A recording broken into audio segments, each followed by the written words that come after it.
नमस्कार, मी आरती आणि आपण पाहताय आवाज इंडिया मराठी. शोध सत्याचा. चला तर मग सुरुवात करूयात सध्याच्या घडीच्या महत्त्वाच्या घडामोडींपासून. पंतप्रधान नरेंद्र मोदी 17 फेब्रुवारीला एक दिवसाच्या मुंबई दौऱ्यावर येणार असून त्यांच्या भेटीच्या पार्श्वभूमीवर दक्षिण मुंबईतील वाहतुकीत महत्त्वाचे बदल करण्यात आले आहेत.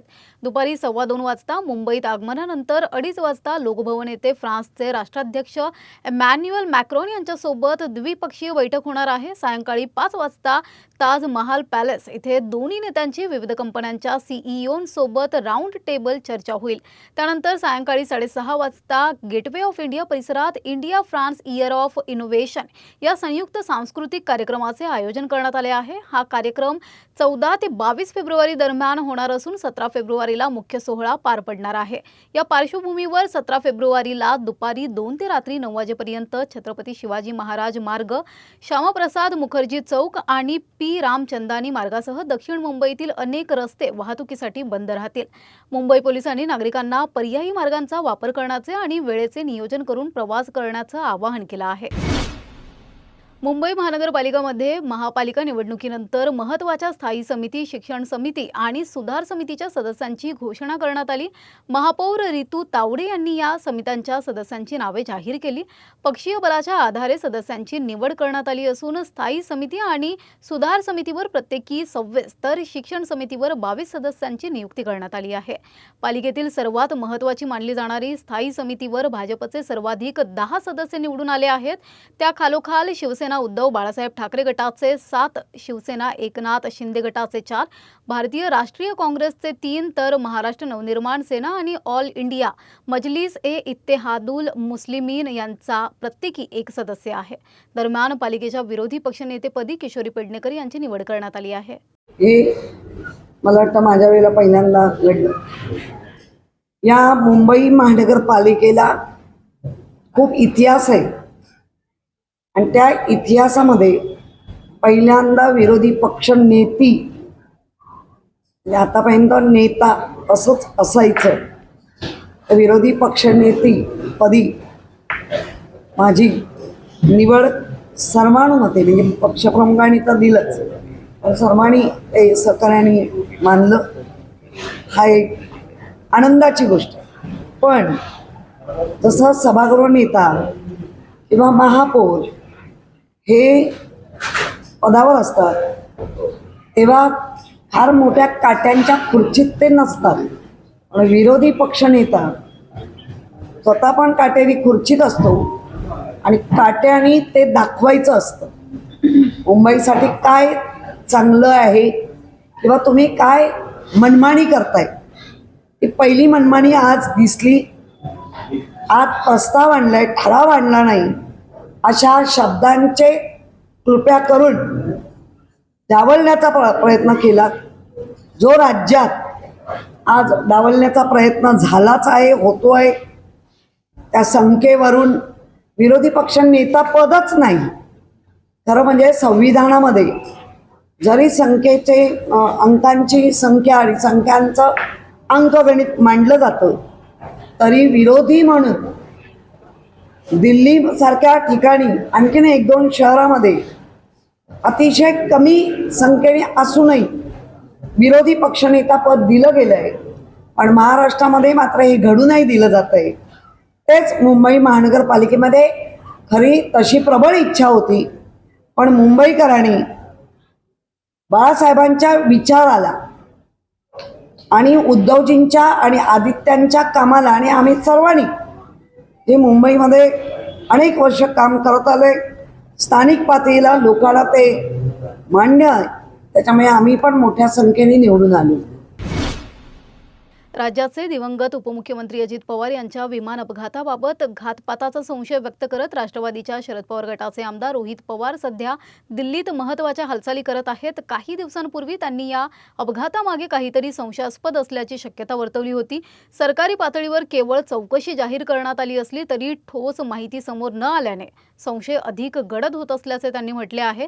सध्या रोहित पवार दिल्लीत हवाई क्षेत्रातील माजी वैमानिक आणि वरिष्ठ अधिकाऱ्यांच्या भेटी घेत असून अपघाताचे घटनेचे खरे कारण शोधण्यासाठी खासगी गुप्तहेरांची मदत घेत असल्याची माहिती सूत्रांकडून मिळत आहे। अधिकृत अहवाल येण्यास विलंब होत असल्याने त्यांनी स्वतंत्र पातळीवर माहिती गोळा करण्याचा निर्णय घेतला आहे। दरम्यान स्वर्गीय अजित पवार यांच्या अपघाताला 20 दिवस उलटूनही DGCA कडून प्राथमिक चौकशी अहवाल जाहीर करण्यात आलेला नाही। तसेच सर्व नियमांचे उल्लंघन केल्याचा आरोप असलेल्या VSR कंपनीविरोधातही अद्याप कारवाई झालेली नसल्याचा आरोप रोहित पवार यांनी सोशल मीडियावर केला आहे। त्यांनी DGCAने तातडीने प्राथमिक अहवाल जाहीर करून संबंधितांवर कारवाई करावी अशी मागणी केली आहे। अजित पवार यांच्या निधनाच्या दिवशीच अल्पसंख्याक विकास विभागाने अचानक 75 शाळांना अल्पसंख्याक दर्जाचे प्रमाणपत्रे वाटप केली, जे प्रशासनाने थांबवून ठेवलेले होते। या घडामोडींचा मुख्यमंत्री देवेंद्र फडणवीस यांनी गंभीर दखल घेतली असून संबंधित प्रमाणपत्रांचे वाटप तत्काळ स्थगित करण्याचे आदेश दिले आहेत। तसेच उच्चस्तरीय अधिकाऱ्यांकडून संपूर्ण प्रकरणाची चौकशी करून दोषींवर कारवाई करण्याचेही आदेश मुख्यमंत्र्यांनी दिले आहेत।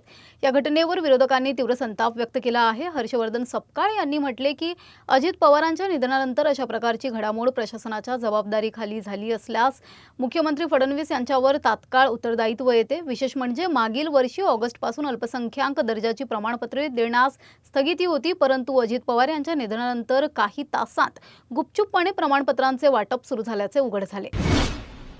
मुंबई पोलीस आणि ॲक्सिस बँकेच्या सहकार्याने विमान अपघातात मृत्यू झालेल्या शहीद अंगरक्षक श्री विदीप जाधव यांच्या कुटुंबाला आर्थिक मदत प्रदान करण्यात आली। माजी उपमुख्यमंत्री अजित पवार यांचे अंगरक्षक असलेल्या श्री जाधव यांचे वेतन खाते ॲक्सिस बँकेत होते आणि त्यांच्या विमा संरक्षणाअंतर्गत 1.21 कोटींचा धनादेश त्यांच्या कुटुंबाला सुपूर्द करण्यात आला। हा कार्यक्रम मुंबई पोलीस आयुक्त देवन भारती IPS यांच्या हस्ते पोलीस आयुक्त कार्यालयात पार पडला। ॲक्सिस बँकेचे वरिष्ठ अधिकारी देखील उपस्थित होते। याशिवाय पोलीस आणि इतर सहाय्याच्या माध्यमातून एकूण सुमारे 1.40 कोटी रुपयांची आर्थिक मदत कुटुंबाला मिळाली। अधिकाऱ्यांनी भविष्यातही कुटुंबाच्या पाठीशी उभे राहण्याचे आश्वासन दिले। ठाणे महानगरपालिकेच्या मुख्यालय परिसरात दिवसाढवळ्या मद्यप्राशन केल्याची धक्कादायक घटना समोर आली आहे। महापालिकेच्या अधिकाऱ्यांच्या वाहनांवर नियुक्त असलेले काही चालक आवारातच बसून दारू पित असल्याचा व्हिडिओ सोशल मीडियावर व्हायरल झाला आहे। जागरूक नागरिकाने हा प्रकार मोबाईलमध्ये चित्रित करून संबंधितांना जाब विचारला असता एका चालकाने मद्यधुंद अवस्थेत बेफिकीरपणे वाहन चालवत तेथून पळ काढल्याचे दिसून आले, तर दुसऱ्या एका चालकाला घटनास्थळीच MSF जवानाने ताब्यात घेतल्याची माहिती समोर आली आहे। व्हिडिओमध्ये संबंधित चालकाच्या गाडीत बियर आणि दारूच्या बाटल्या तसेच काही खाद्यपदार्थांचे पुडे स्पष्टपणे दिसत आहेत। महापालिकेच्या मुख्यालयातच असा प्रकार घडल्याने अधिकाऱ्यांच्या सुरक्षित प्रवासाबाबत आणि सुरक्षा व्यवस्थेबाबत गंभीर प्रश्न उपस्थित झाले आहेत। दरम्यान नव्याने महापौर आणि नगरसेवकांची वर्दळ वाढल्याने प्रशासन सतर्क असल्याचे सांगितले जात असतानाच अधिकाऱ्यांच्या वाहन चालकांकडून अशा प्रकारे शिस्तभंग होत असल्याने महापालिका प्रशासनावर टीका होत आहे। संबंधितांवर कठोर कारवाई होणार का, याकडे नागरिकांचे लक्ष लागले आहे। नाशिक जिल्ह्यातील 400 कोटी रुपयांच्या कथित कंटेनर चोरी आणि अपहरण प्रकरणात नवं वळण आलं आहे। प्रकरणाची सुरुवात कर्नाटकातील चोरला घाट परिसरात 2000 रुपयांच्या जुन्या नोटांनी भरलेला कंटेनर चोरी झाल्याचा दाव्यापासून झाली होती। या पार्श्वभूमीवर संदीप पाटील यांनी मुंबईतील बांधकाम व्यावसायिकासह अपहरणाचा आरोप नाशिक जिल्ह्यातील घोटी पोलीस ठाण्यात केला होता। संपूर्ण प्रकरण गंभीर असल्याने नाशिक पोलिसांनी SIT स्थापन केली। तपासात call details, location data, CCTV footage यांचा सखोल अभ्यास केला गेला, मात्र तांत्रिक पुराव्यांमध्ये विसंगती आढळून आली आणि अखेर कोणतीही कंटेनर लूट किंवा अपहरण प्रत्यक्षात घडलेली नाही अशी माहिती मिळाली। या प्रकरणात 7 जणांना अटक झाली होती। त्यात किशोर सावला, विराट गांधी, जयेश कदम, विशाल नायडू, सुनील धुमाळ, मच्छिंद्र मडवी आणि जनार्दन धायगुडे यांचा समावेश होता।